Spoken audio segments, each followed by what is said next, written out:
My name is Ashley, and I'm 27 years old. I was an only child raised by a calm and doting father and a lively, energetic mother.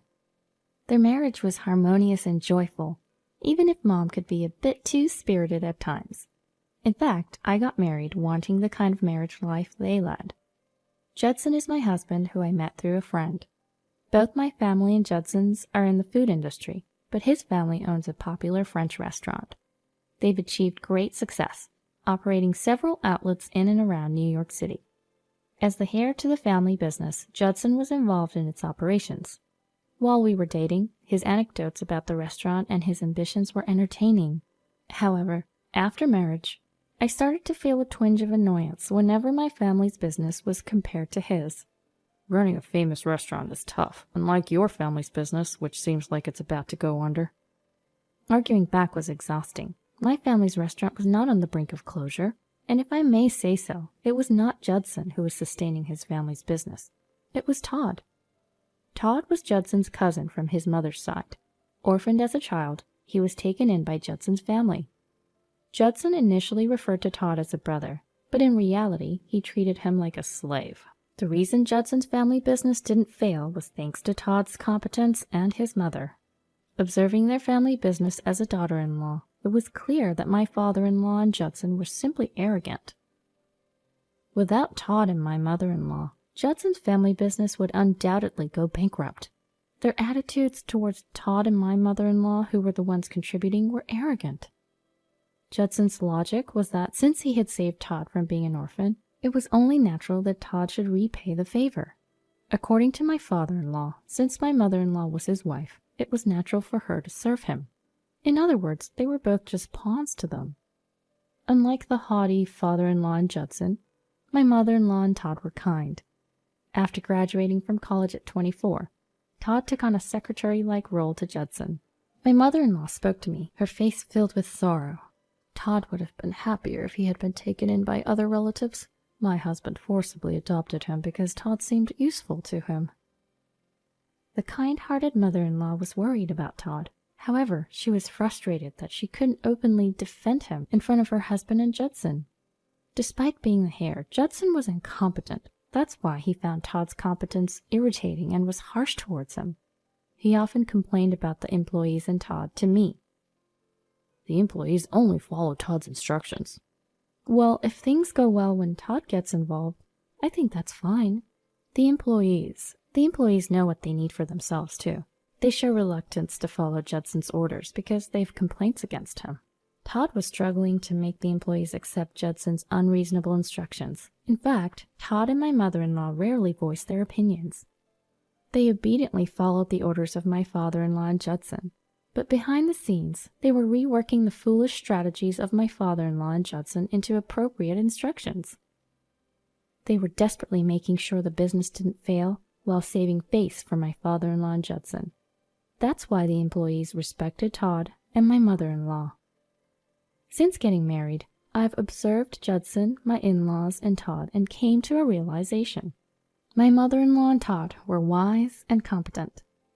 They knew that insisting on their way would cause chaos around them.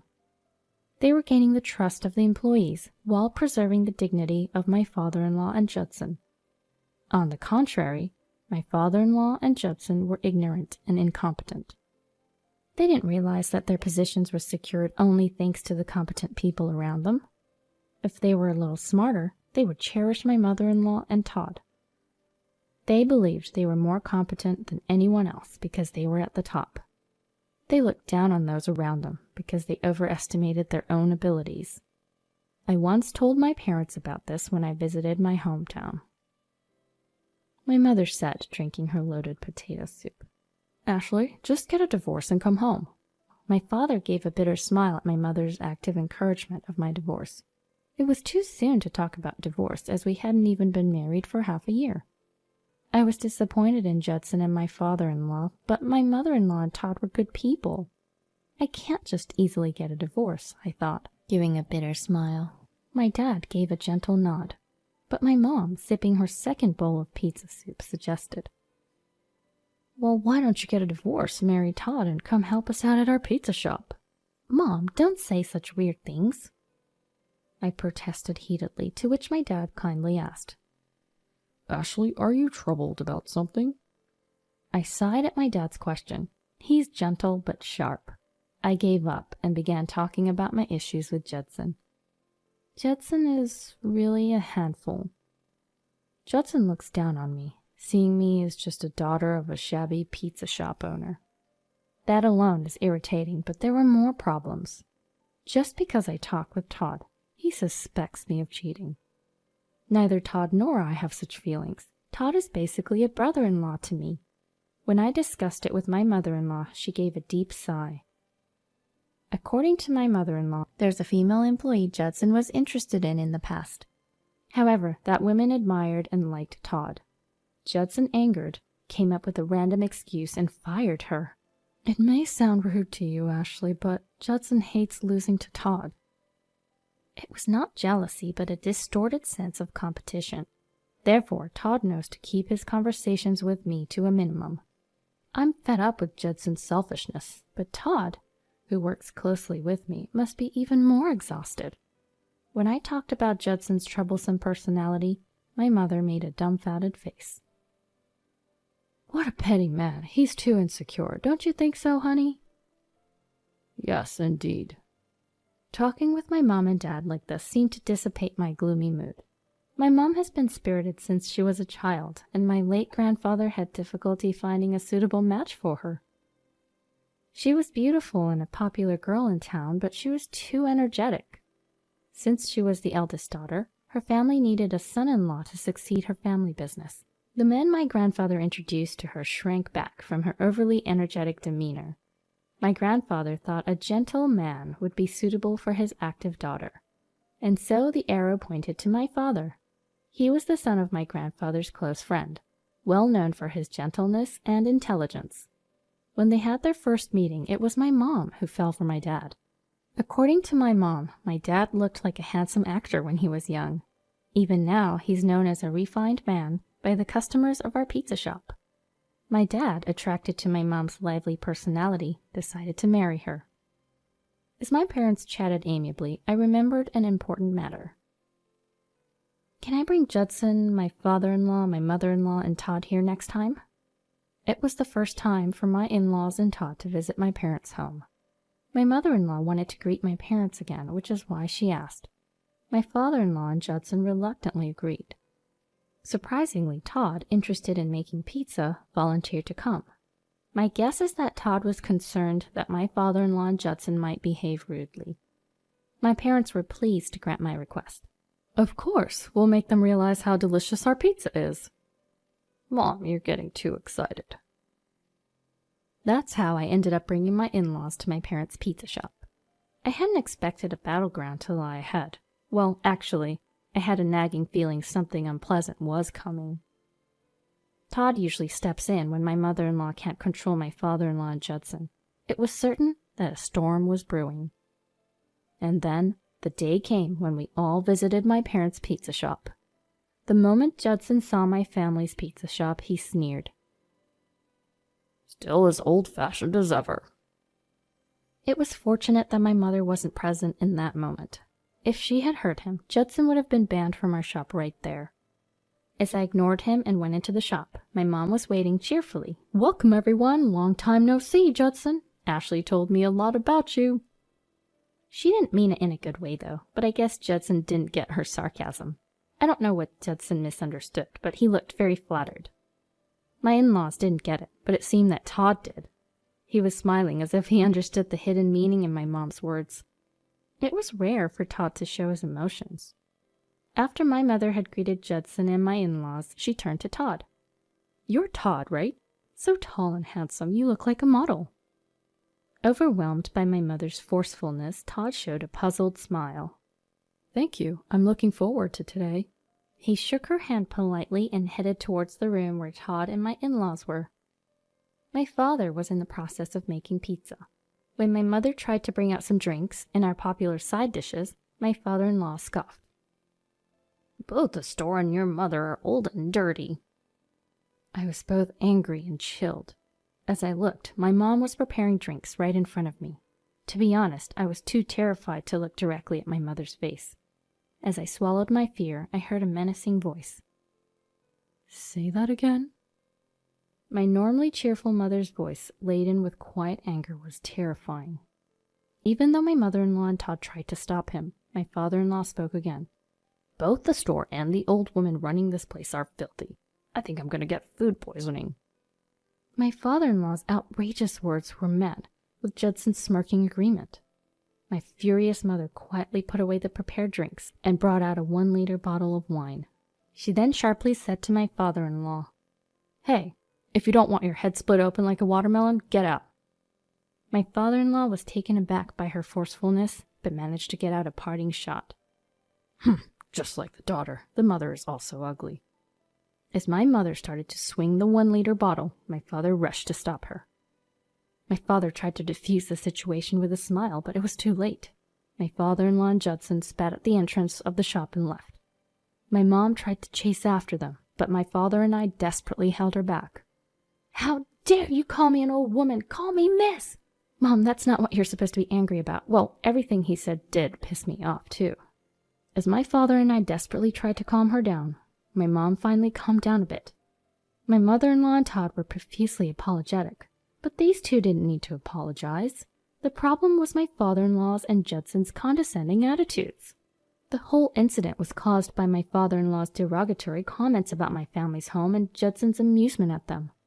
I, too, was seething with anger over the heartless insults. My mother-in-law, noticing my state, spoke to me. "Ashley, I'm really sorry. My husband and Judson, they won't change. You can consider divorce for your own sake." Todd seemed to agree and added his own opinion quietly. "Sis, these incidents will continue. It would be best if you distance yourself."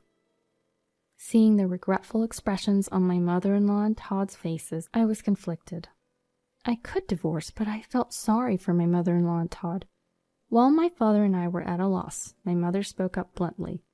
"You two don't seem happy, especially Todd. You can leave whenever you want, right?"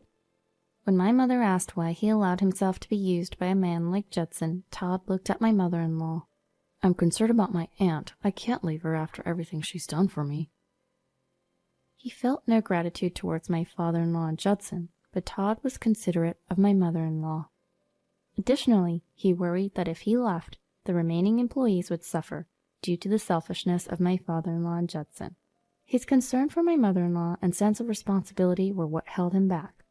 Hearing Todd's true feelings, my mother-in-law began to cry. She felt guilty that Todd couldn't live freely because of her. As my father and I exchanged confused glances, not knowing what to do, my mother tapped Todd and my mother-in-law's shoulders. "Ha, that's easy. Leave it to me." My mother-in-law and Todd were taken aback by my mother's cheerful laughter. My father seemed to sense what my mother was going to do.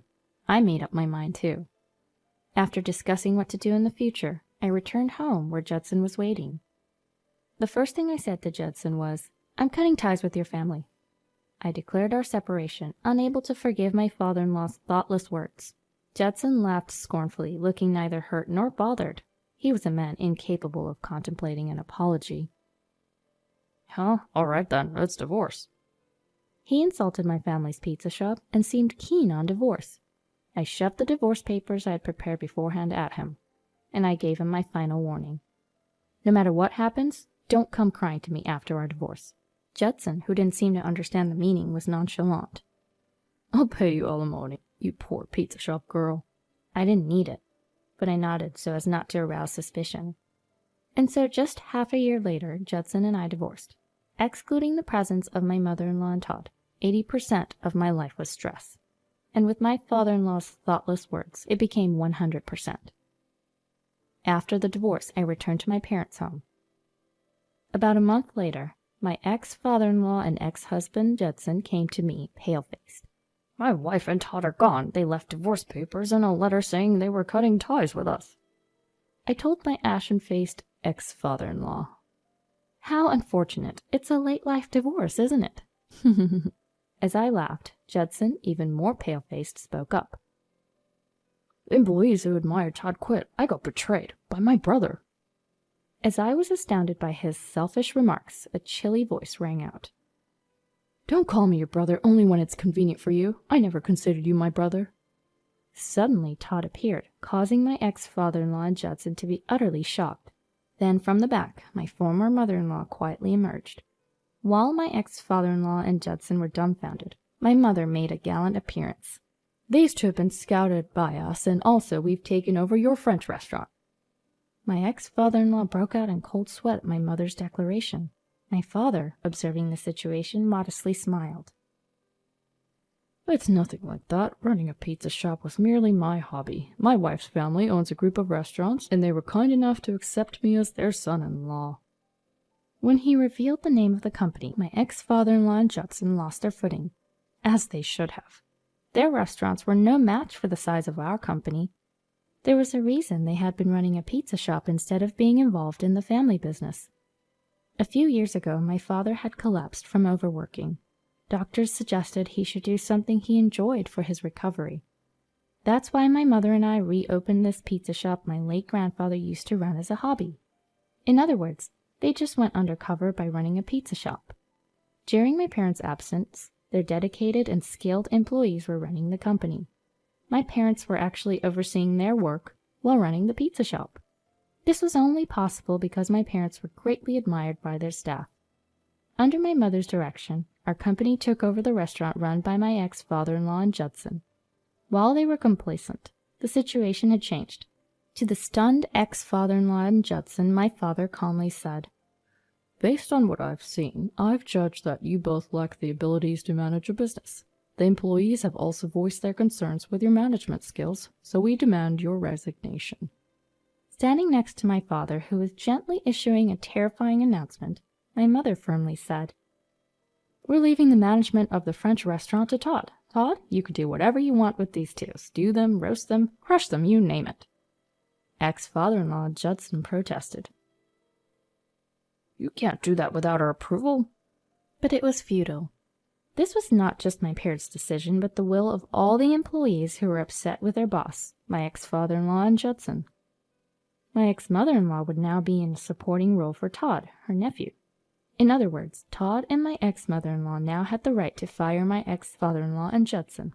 Todd exchanged glances with ex-mother-in-law and calmly said, "I owe you for taking me in when I was a child." My ex-father-in-law Judson had a moment of hope at Todd's kind smile, but it was fleeting. Todd changed his expression with an icy voice declared, "But I have a grudge 100 billion times greater than that. For Judson, it's 500 billion times greater." In short, he would neither forgive nor be merciful. Todd declared that he was stripping my ex-father-in-law Judson of all their managerial authority. Then, my ex-mother-in-law said something even more horrifying. "I'd rather you vanish from my sight, but I'll keep you on as low-level workers." Watching this spectacle, I felt a deep realization. People like my mother, who readily express their emotions, are actually much more predictable. Of course, my mother has her limits, but knowing when she'll act on her anger helps me stay mentally prepared. The most frightening are people like my ex-mother-in-law and Todd, who take on a lot of crap until it reaches their limit and goes off. The fact that they can bear insensitive words and deeds is proof of their strong core and kindness. My short-sighted ex-father-in-law and Judson had underestimated these two, and the situation had turned for the worst. It wasn't just the divorce with me, they had lost valuable human resources. Foolish people take for granted that kind people will forgive whatever they do. As a result, those who've reached their limit of patience have revolted, deemed unfit as managers, being turned away even by their close relatives. My ex-father-in-law and Judson were ousted. Working under Todd was humiliating for Judson, and he started crying. My ex-father-in-law yelled at Todd, calling him ungrateful, but it was too late. Although Todd holds a debt of gratitude, he harbors a grudge 100 billion times greater. Watching my ex-father-in-law Judson slink away in retreat, I said, "The mouth is indeed the gate of the evil." At my words, my father smiled. "Angering your mother was the end of their luck." As I observed my softly smiling father, I thought, it was him who went off, though. My father is a devoted husband to my mother, a man who would not hesitate to bring ruin upon those who dared to insult his beloved wife, all with a smile on his face. Afterward, my ex-father-in-law Judson disappeared, having received some severance pay. It must have been humiliating for them to work under my ex-mother-in-law and Todd's surveillance. Although they should have quit, they used their severance pay to start a new business, which ultimately failed. The French restaurant was actually expanded by my ex-father-in-law's parents. My ex-father-in-law never had the skills to expand his business. Now, my ex-mother-in-law and Todd are managing the French restaurant entrusted to them. They were excellent managers who gained the trust of their employees. Todd, always quiet, had gradually become more comfortable with expressing his emotions. After telling my parents that I wanted to enjoy working in the pizza restaurant for a bit longer, I continued to work in the food service industry, something I've done since before I was married. I worked together with my colleagues who I had known for some time. One day, on my day off, I went to my parents' pizza restaurant and saw my ex-mother-in-law there. She seemed to be consulting with my mother about something. I asked if anything had happened to my father, to which they informed me, Todd is about to turn 25. He's upset about being so focused on work and not having a girlfriend. You shouldn't have to worry about that. I sighed, but then heard my mother's lively voice. There are countless girls who would want to marry a handsome and good man like Todd. I realized, then, that my mother was enthusiastic about introducing him to potential marriage prospects. But Todd might already have someone in mind. I was worried that they were being too forceful by arranging a meeting without asking him first. When I appealed to my father about it, he just smiled. Then I heard my mother calling me. Looking at my face, she smirked. You've been listening to our conversation, right? Yes, I was, but Mom, you can't just set up a marriage meeting without asking Todd first. When I desperately objected, both my ex-mother-in-law and my mother laughed together. Feeling perplexed and unsure about what was happening, my ex-mother-in-law told me, We know who Todd likes, but he just can't seem to say it himself. Then my mother continued, Todd said he likes you, Ashley, but because you're like his sister-in-law, he feels hesitant. I was shocked because I hadn't noticed Todd's feelings. He's the type to keep things to himself, so much that I was completely unaware. Even though I thought he was a wonderful man, I didn't immediately feel any romantic feelings for him. When I shared my feelings honestly with my mother and my ex-mother-in-law, my father chimed in. It's okay. Todd said he'd take his time and gradually make you fall for him. Dad, I wish you kept that to yourself. At my outburst, both my mother and my ex-mother-in-law burst into laughter. And so, that's how I came to know that Todd was quietly nursing a one-sided love for me. I knew it would take forever for Todd to confess his feelings for me, so I asked him out first.